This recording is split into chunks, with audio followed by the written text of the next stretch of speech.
हरे कृष्णा, नमस्कार, जोहार दोस्तों। मैं आपका मित्र कुमुद रंजन सिंह स्वागत करता हूं आपका अपने इस चैनल में जिसका नाम है लर्न एस्ट्रोलॉजी विद कुमुद रंजन सिंह।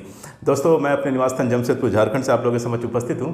और इससे पहले कि मैं अपना आज का एपिसोड स्टार्ट करूं दोस्तों, मेरा आप लोगों से निवेदन है कि अगर आप मेरे चैनल से नए जुड़े हैं तो कृपया करके मेरे सभी एपिसोड को क्रमानुसार देखते हुए आएँ ताकि आपको किसी भी तरीके की कोई भी परेशानी पेश ना आए। ठीक है दोस्तों, तो चलिए आज का जो टॉपिक है दोस्तों बड़ा ही इंटरेस्टिंग टॉपिक है और ये आपके प्रेडिक्शन में जब आप कुंडली बनाइएगा और उसकी प्रेडिक्शन करने बैठिएगा तो उस समय ये जो टॉपिक है ये आपके लिए बहुत ही हेल्पफुल होगी। ठीक है दोस्तों, तो आज का जो टॉपिक है दोस्तों वो है वस्तुओं के कारक ग्रह। वस्तुओं के आप एक तरीके से समझ सकते हैं कि संसार में जितने भी रिश्ते नाते हैं, ठीक है, संसार में जो भी रिश्ते नाते हैं, जितने भी जीव जंतु हैं, जितनी भी वस्तुएं हैं, ठीक है, जैसे मेटल मिनरल्स जो भी है, वो सभी किसी ना किसी तौर पे ग्रह से क्या होते हैं, रिलेटेड होते हैं, कनेक्टेड होते हैं। तो इन चीज़ों को हम क्या कहते हैं, इन चीज़ों को के जो कारक जो होते हैं उस ग्रह को बोलते हैं। ठीक है, मैं इसको फिर बार रिपीट कर दे रहा हूँ कि संसार में जितने भी रिश्ते हैं, जितने भी प्रोफेशन हैं, जितनी भी बीमारियाँ हैं, जितनी भी खनिज पदार्थ है, धन दौलत है, ज्ञान है, बुद्धि है, ये सभी किसी न किसी ग्रह से क्या होते हैं, रिलेटेड होते हैं, उनसे कनेक्टेड होते हैं। तो वो ग्रह इनके क्या कहलाएंगे, इनके कारक कहलाएंगे। तो आज इस टॉपिक की ही चर्चा मैं आप लोगों के साथ करने जा रहा हूँ दोस्तों। आप इसको बड़े ध्यान से देखिएगा, ये आपके लिए बड़े ही उपयोगी साबित होगी इन फ्यूचर। ठीक है, तो चलिए स्टार्ट करते हैं आज के टॉपिक को। तो देखिए दोस्तों, आप जानते हैं कि वैदिक एस्ट्रोलॉजी में टोटल 9 ग्रहों को कंसीडर किया गया है। ऐसा माना गया है कि इन 9 ग्रहों का ही इफेक्ट जो होता है हमारी ज़िंदगी पर, हमारे जीवन पर पड़ता है। वो 9 ग्रह हैं सूर्य, चंद्रमा, मंगल, बुध, बृहस्पति, शुक्र, शनि, राहु और केतु। इसमें राहु और केतु को हम क्या बोलते हैं, छाया ग्रह बोलते हैं। राहु जो है शनि की छाया ग्रह है, केतु जो है वो मंगल की छाया ग्रह है। तो देखिए दोस्तों, सूर्य ग्रहों का राजा है। सूर्य sun is the king of in all the planets. ठीक है, सन जो है उनको, सूर्य को राजा माना गया है। तो सूर्य जो होते हैं दोस्तों वो आत्मा के कारक होते हैं, पिता के कारक होते हैं, राजत्व यानी गवर्नमेंट, पॉलिटिक्स, इन सभी चीज़ों के कारक होते हैं। सोना जो है उसके कारक होते हैं, वन फॉरेस्ट उसके कारक होते हैं, पर्वत माउंटेन्स, इन सभी चीज़ों के कारक होते हैं। यानी बोलने का सीधा मतलब है दोस्तों कि जब भी आपको किसी आदमी के इनर क्वालिटी के बारे में जानना हो, उसको अंदर से जानना हो, वो किस प्रवृत्ति का आदमी है, तो जाहिर सी बात है आप जानना चाहेंगे कि उसकी आत्मा कैसी है, यानी कैसा आदमी का कैरेक्टर कैसा है। इसकी जानकारी कैसे मिलती है, उसकी इनर क्वालिटी से, उसकी आत्मा से। तो अगर आपको किसी व्यक्ति के बारे में जानना होगा, ठीक है, और यदि आपको पिता के बारे में जानना होगा, आपको राजत्व यानी गवर्नमेंट और पॉलिटिक्स के बारे में जानना होगा। जैसे होता है ना, बहुत लोगों का क्वेश्चन होता है कि बताइए सरकारी नौकरी होगी या नहीं होगी। तो ये क्या चीज़ें हैं दोस्तों, कहीं ना कहीं सूर्य से कनेक्टेड है, रिलेटेड है। तो उस केस में आपको क्या होगा, सूर्य को देखना पड़ेगा। यानी बोलने का साफ मतलब है दोस्तों कि जब भी आत्मा के बारे में, पिता के बारे में, राजत्व यानी गवर्नमेंट, पॉलिटिक्स, सरकारी नौकरी होगी या नहीं होगी, पॉलिटिक्स में आप सफल होंगे या नहीं होंगे, सोना गोल्ड के बारे में, वन फॉरेस्ट के बारे में, पर्वत माउंटेन, इन सभी चीज़ों से रिलेटेड जब भी क्वेश्चंस आएंगे, प्रश्न आएंगे आपके पास, तो उसके लिए आपको सूर्य को देखना पड़ेगा। क्यों? क्योंकि ये चीज़ें डायरेक्टली या इनडायरेक्टली सूर्य से कनेक्टेड हैं, सूर्य को रिप्रेजेंट करती है। क्लियर है? अब नेक्स्ट है दोस्तों चंद्रमा, मून। तो देखिए दोस्तों, चंद्रमा जो है माता के मन के गंध यानी स्मेल, सेंट, ठीक है, रस यानी जूस जिसको आप बोल रहे हैं, वो पानी, शांति, नींद, चांदी, कपास यानी कि जूट, रुई इत्यादि के कारक है। इसका मतलब हुआ दोस्तों कि जब भी आपको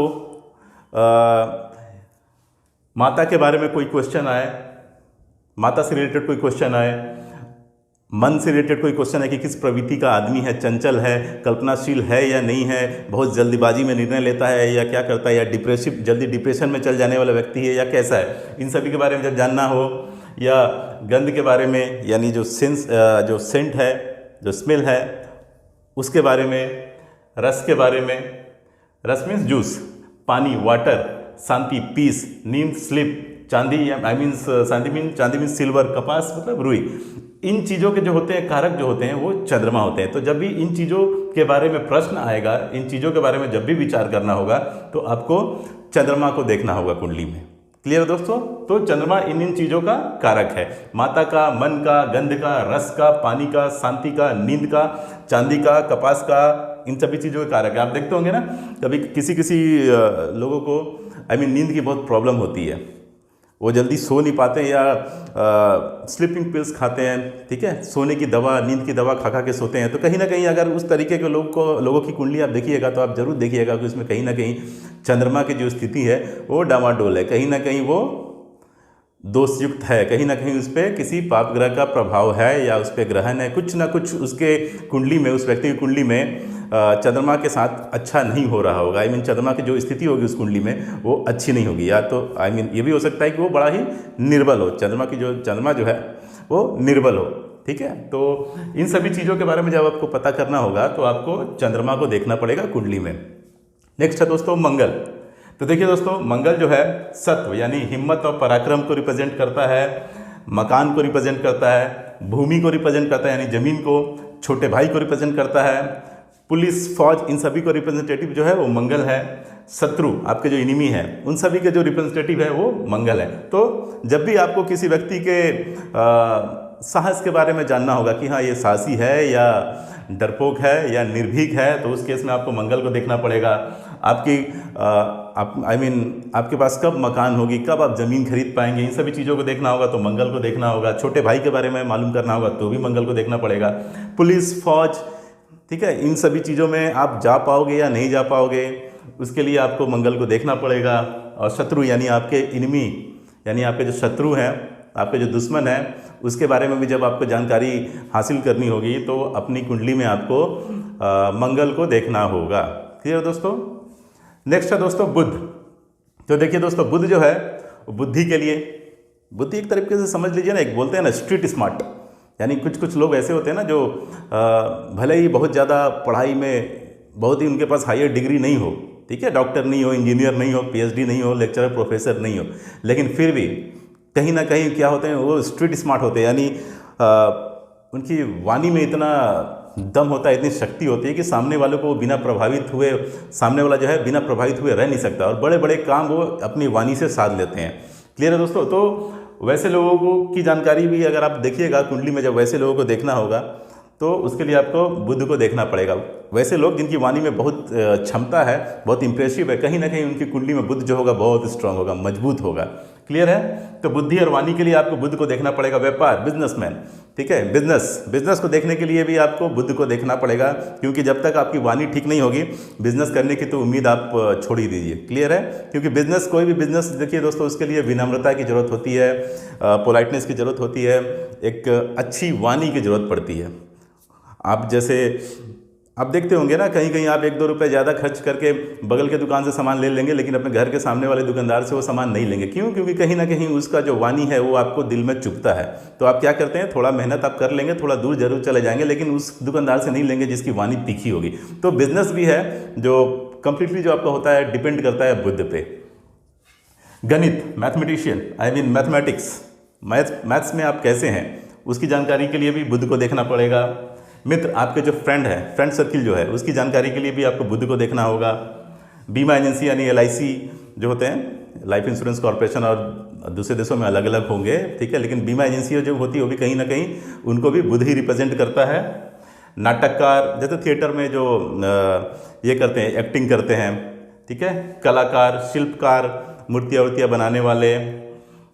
विनम्रता यानी पोलाइटनेस, किताब, आपकी जो किताबें हैं, ये सभी क्या करते हैं, बुध, इन सभी को बुध रिप्रेजेंट करते हैं। हरी सब्जियाँ, जितने भी वेजिटेबल्स हैं ना, वो सभी वो कहीं ना कहीं बुध के रिप्रेजेंटेटिव है, बुध उनको रिप्रेजेंट करते हैं।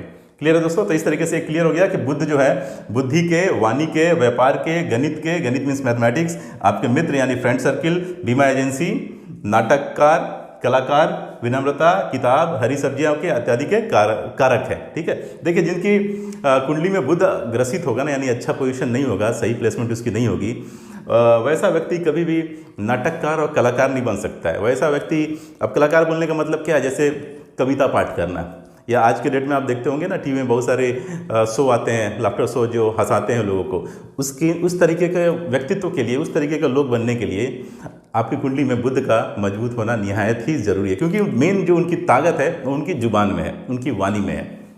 नेक्स्ट है दोस्तों बृहस्पति। देखिए, बृहस्पति दोस्तों आपके ज्ञान के कारक हैं धर्म, आपका आचरण धार्मिक है या नहीं उसके कारक हैं। जब भी धर्म को और ज्ञान को देखना होगा तो हमें बृहस्पति को देखना होगा। यज्ञ इत्यादि कर्म, आप जो घर में पूजा पाठ यज्ञ वगैरह कराते हैं उन चीज़ों को बृहस्पति देवता रिप्रेजेंट करते हैं। ब्राह्मण जो है, जनरली ब्राह्मण मतलब एक इंटेलेक्चुअल माना जाता है। ब्राह्मण मीन्स जो नॉलेजेबल हो, जो सोसाइटी को कुछ सिखाए, सोसाइटी को सही दिशा में, सोसाइटी का, समाज का मार्गदर्शन करे, तो उनको भी क्या करता है, ब्राह्मण को भी बृहस्पति देवता रिप्रेजेंट करते हैं। देवता यानी जितने भी देवी देवता हैं, आई मीन देवता जो हैं उनको भी बृहस्पति रिप्रेजेंट करते हैं।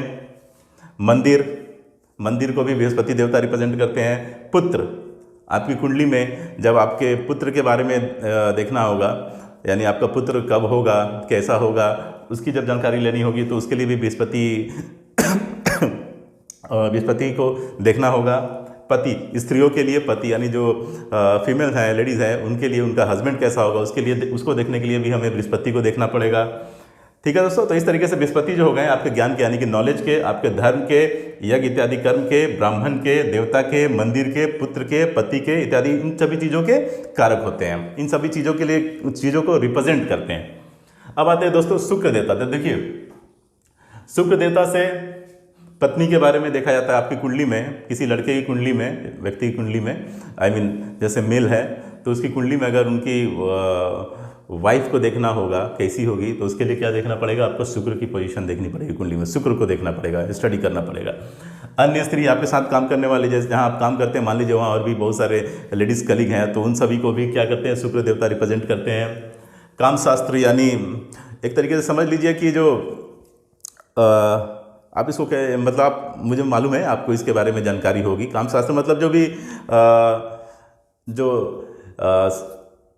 आप समझ सकते हैं, लव अफेयर वगैरह जो होती है, उन सभी चीज़ों के रिप्रेजेंटेटिव जो होते हैं शुक्र देवता होते हैं। ठीक है, आप कितने कामुक हैं, कितने एक्टिव हैं अपोजिट सेक्स के लिए, कितना आप में आकर्षण है अपोजिट सेक्स के लिए, उन सभी चीज़ों के भी रिप्रेजेंटेटिव जो होते हैं वो शुक्र देवता होते हैं। यौवन के, यानी देखिए कभी कभी किसी की उम्र काफ़ी हो जाती है लेकिन फिर भी वो बंदा, वो शख्स जो है बड़ा ही यंग दिखता है, जवान दिखता है, उसकी उम्र का अंदाज़ा नहीं लगता, तो वो जो इफेक्ट होता है उसके लिए भी शुक्र देवता ही रिस्पॉन्सिबल है। ऐश्वर्य, यानी आपको जो भी सुख सुविधा का सामान मिल रहा है, जो लग्जरी का सामान मिल रहा है, ठीक है, उसके लिए भी शुक्र देवता रिस्पॉन्सिबल है। आभूषण, ज्वेलरी, इसके भी कारक शुक्र देवता है। प्रेम, आई मीन जैसा मैंने बता दिया, लव अफेयर, इसके लिए भी शुक्र देवता रिस्पॉन्सिबल है। सिनेमा, टीवी, ठीक है, अगर आपकी शुक्र स्ट्रांग है, स्ट्रांग पोजीशन में है आपकी कुंडली में, तभी आप सोच सकते हैं कि आप सिनेमा, आई मीन मूवीज़ में वगैरह में जा सकते हैं, अदरवाइज एंट्री बेहद मुश्किल है। ठीक है दोस्तों, तो इस तरीके से मैंने आप लोगों को बताया कि शुक्र देवता जो होते हैं वो, आई मीन पत्नी, अन्य स्त्री, कामशास्त्र, सुंदरता, यौवन, ऐश्वर्य, आभूषण, प्रेम, सिनेमा, टीवी, इन सभी चीज़ों के क्या होते हैं, रिप्रेजेंटेटिव होते हैं, या आप उसको बोल सकते हैं कि ये चीज़ें कहीं ना कहीं शुक्र देवता को रिप्रेजेंट करती है। फिर आते हैं दोस्तों हमारे शनि देवता, जिनका नाम सुनकर ही मैक्सिमम लोगों के पैर के नीचे से ज़मीन खिसक जाती है, लेकिन उतनी डरने की ज़रूरत नहीं है दोस्तों। आपके जैसे कर्म रहेंगे उसके अनुसार ही शनि देवता अपना फल देते हैं। ऐसा नहीं है कि शनि देवता सबके लिए खराब है, हो सकता है आपके लिए खराब हो, लेकिन किसी दूसरे की कुंडली में शनि देवता अगर फेवरेबल हैं तो उनको अर्श से फर्श, आई मीन फर्श से अर्श पर लेके चले जाते हैं। लेकिन अगर फेवरेबल नहीं है और आपके कर्म भी अच्छे नहीं है तो अर्श से फर्श पे गिराने में भी इनको समय नहीं लगता।